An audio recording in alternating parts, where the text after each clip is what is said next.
Magandang araw mga kakalaguran. Sa Pentecostes, ang takot ay naging tapang. Ang tahimik ay naging malakas. Why?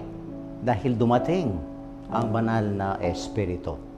At alam mo ba, yung Holy Spirit na yan, nandito pa rin ngayon. Ready mag-empower, mag-guide, mag-transform. Pero ang problema, hindi natin siya pinakikinggan. We rely on our own strength, on our own wisdom. This Pentecost, mag-pause ka, huminga, pray, come Holy Spirit. Let Him guide your decisions, your words, your life. Kapag nandyan siya, walang imposible. Manalangin tayo. Come Holy Spirit, punan mo ang puso ko ng liwanag at init. Gabayan mo ako sa lahat ng desisyon at bigyan ng lakas na maging saksi mo.